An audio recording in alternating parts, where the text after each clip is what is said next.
Yeah. Okay. Man up. Let's do it. Well, it's a new day and a new show coming in a way that you never heard before. Cause we some real men that put God first, family second, but sports is a close third. What can I say? It's the love of the game. It's in our blood, embedded in our DNA. And from a young age until our dying day, we love it when we hear them say, you go all the way. So when they score a goal or go hard in the paint or knock it out of the park, we're here to give the play-by-play, not just playing good, but also living right. We're here to bring you sports peppered with a life in Christ. So we gather any reason, playoffs or preseason, living rooms or sports bars, tailgating from our cars, parking lots or the church house. Tell you what it's all about. A group of friends or just our kids, not just for fun. It's what we live. You need the lowdown, yeah, it's what we give. Turn your speakers up, we about to go in. Every topic, every game, get ready, let's go. You're tuned into the Man Up Sports Show. All my real men, please stand up, stand up, stand up, stand up, stand up, stand up. With all my real men, please stand up, stand up, stand up, stand up, stand up. It's time to man up. It's time to man up. You tuned in to the Man Up Sports Show. I am your host, Mondre Allen. Rolling shotgun as always. The homie Big West, what up? Let's get it. Behind the soundboard, Jay Woody. Jay Woody, what's good? We try to get a drummer song. We got a special guest in the house for y'all tonight. Our columnist, Alex Robinson Gilden, making his debut. What's up, Alex? Nothing much. Hey, man. Going, yo? Doing well, brother. Bringing Alex on. Alex is going to be writing columns for the show. Y'all going to love it. His weekly rants are going to be ridiculous. So for our show today, we're going to go over what happened in the NFL. It was a crazy week in the Banana NFL. son. A lot of people had a bad day. People had a seriously bad day. Speaking of one of those people, does Peyton Manning still have a headache, Big West? I mean, he should. 4 picks, losing to the Cowboys. You don't see his commercials on TV that much anymore. He should. I haven't seen him cut that meat none this year. Yeah. Cut that meat. That was my joint. I haven't seen it. Peyton Manning, I guess here's my thing. A lot of people are talking about Peyton Manning, and one of the guys, the local columnist in Indianapolis, wrote an article questioning him or his effort or whatever. Here's my thing. Peyton Manning, in my opinion, is exactly who he thought he was. If you protect him and let him sit in the pocket, he will pick you apart. But this year, they've had so many injuries to the offensive line. He's gotten hit more this year than he ever has, and he's getting a little trigger happy. He's making some rush decisions, some bad passes. What's he had? What was it, like 11 interceptions or something in the past 3 or 4 games, something like that? 3 or 4 games. No, 11 in the past 3 games. He had 3 against the Pats and then 4 each his last 2 games. You know what? That is 11 more than my grandmother. he's not having a good year, but I don't think that we can really question his. Let me break it down to you what's wrong with Peyton Manning. No running game. None. Now, that's fair. They got 40 yards rushing. Full 60-minute game plus 2 overtime possessions. They got 40 yards rushing. You can't win Dallas. NFL football like that. You're asking too much of him with Reggie Wayne and the janitors over at what's the field they play at? Lucas Oil Field. That's who they have as the other They're wide playing receiver. with the janitors. Yeah. There has been a lot of injuries, but here's the thing that I see about Peyton Manning, that a lot of other quarterbacks have been in this same position and have had to try to make do. You can't try to force the ball the way he's been doing it. Throw it away. You were in a winnable game with the Cowboys. You were hanging in there. You went into overtime, and I think he's been pushing it. That's my only complaint about Peyton is he's been trying to push it. He's been forcing it, trying to make miracles happen. But he's earned the right to do that. So he's earned the right to be Brett Favre. Yes, he has. Yes. How do you earn the right to throw the game away and throw interceptions? Who else do they have? He's held that franchise up for years. I mean, he's played his game. I'm not taking anything away from him. He's a great player. Trade him. But at any point in time, Trade him. You don't like it? No, Trade him. no, I don't think that'll ever happen. But I just don't think you can throw the game away. I think they need And to shut up. What I also don't think is that any other quarterback would be getting a pass right now the way Peyton Manning is getting a pass from most people in the media. How many other quarterbacks are Peyton Manning? Only person who deserves to mess up more than him is Tom Brady. Brett Favre is the one quarterback who does mess up more than him. But Brett Favre is ESPN still 192 years old. You got to give him a pass. Come I on. don't give passes. Being a quarterback in the NFL, you get more praise than you probably deserve when you win, and you should get more of the blame when you lose. And I I agree. don't think he's getting it. The fact is, they're a 500 ball club. They're in trouble as far as whether or not they're going to make the playoffs or how far they're going to go in the playoffs.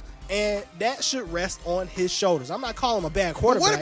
What about coaching? What about coaching? Why is anybody not saying I don't anything? think the coaching's been too much different. They are the same team they've been for years, aside from the injuries. Did he say and him anything? forcing the ball. Do you hear the coach saying anything? Have you seen him throw his hat down?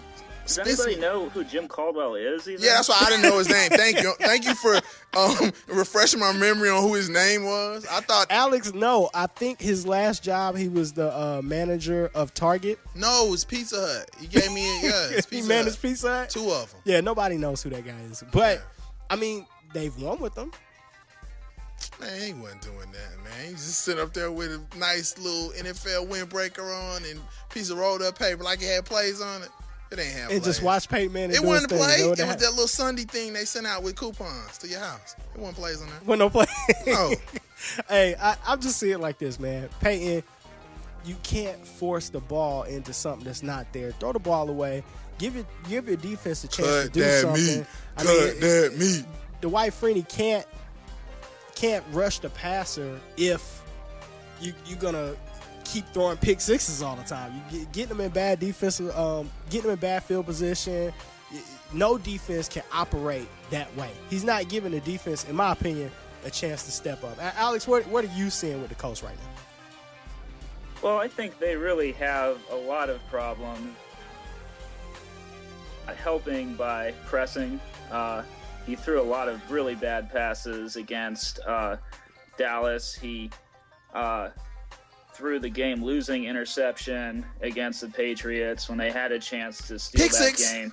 But at the same time, you've got Joseph Adai out. Their offensive line is a complete mess. They have no running game. He has no tight end.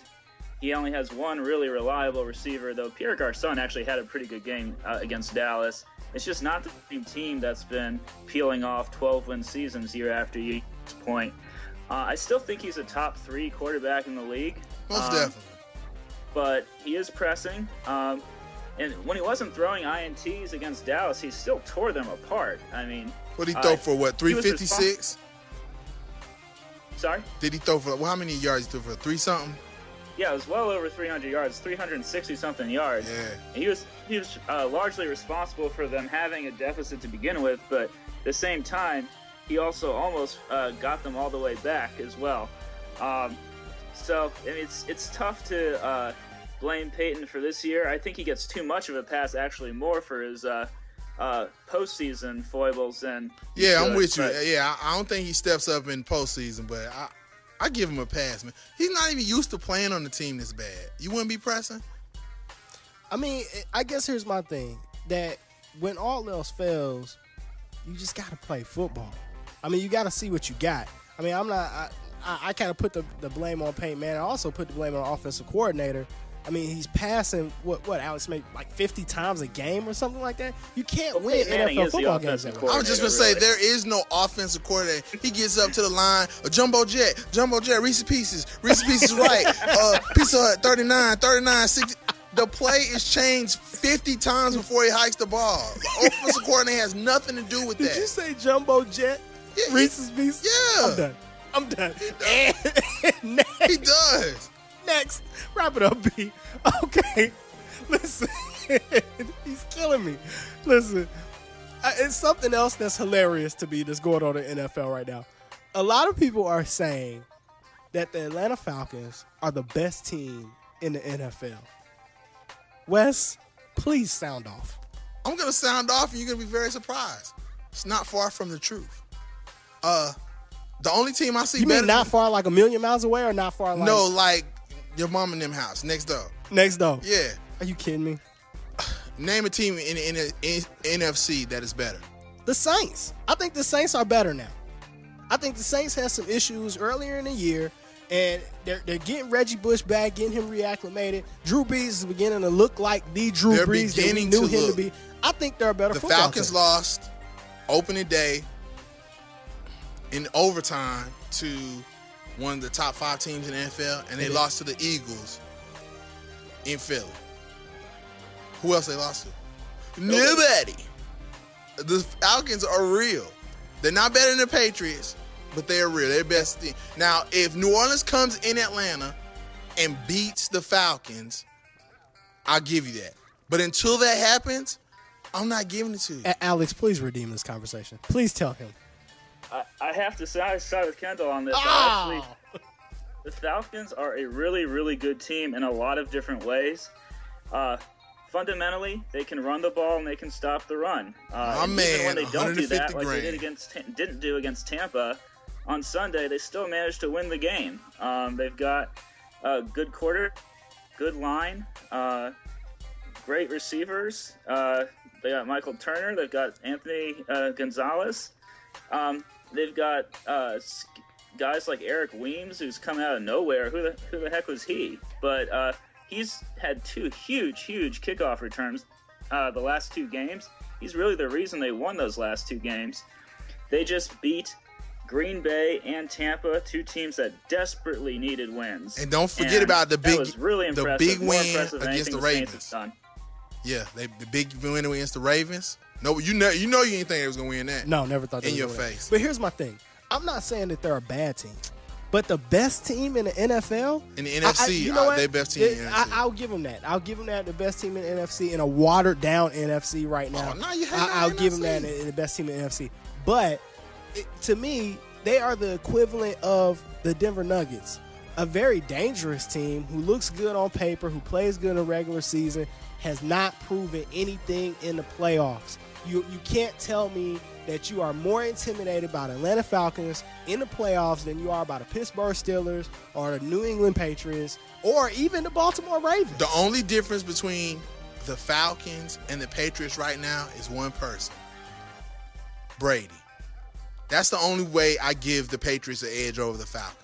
And Belichick. I was about to say, And what about I the give best Belichick. head coach in football? I don't And know. same thing with the Steelers. Mike Tomlin is hands over Mike above, Tomlin- has proven that he's a better coach than what you have on Atlanta Falcons. Only thing Mike Tomlin proved to me is that he go to the barbershop and get that black spray on his edge up. I don't know what you're talking about. Did he win a Super Bowl? So what? So did Barry Switzer. since So when did Barry Switzer. Since when? So he did Barry not- Switzer. Hold on, the man has played 3 out of 4 with no quarterback. He He had didn't win Jason no Woody 3. playing quarterback. He didn't win and no they 3. won. They were what 3-1 in that 4-game stretch. It was all right. And they had Jason Woody and me switching in and out They of did not quarterback have like Jason Florida. It was me and Alex. No. They won 3 out of 4 games with no quarterback. Still hating They on got Charlie their defense Bass. together. Still hating on Now, Charlie that's Bass. a team that plays solid football. They What don't happened force the to ball them- downfield. They play defense. They run the ball. And like Alex said, they stop the run. Holla back at the Steelers. Steelers are a good team. I don't think you can deny that, though the offensive line has been banged up. I hate to say it because Jonathan Scott is a Texas boy, and so am I, but he's just getting owned by good defensive ends and linebackers. He should not be starting at left tackle for a team that's going to win a Super Bowl. It's just not going to happen. Meanwhile, I think the Falcons absolutely have a lot to prove. They may never get a better chance to win a Super Bowl than they do right now this year. They have the easiest schedule of any team in the NFC as far as the remaining 4 games. yeah. Absolutely. There's absolutely no reason they should not get home field advantage. They have 2 games against the Carolina Panthers and another game against Seattle. If they are anything less than 13-3, it would be a surprise. And they are absolutely deadly on turf. And if they get 2 games in the Georgia Dome, they're going to be very tough to beat, and they'd be very tough to beat in Jerry World in the Super Bowl. In your face, Mondre. It's definitely going to be interesting. We're going to take a quick break. When we come back, we're going to talk about some more teams that have a chance to take it to the house. We'll be right back.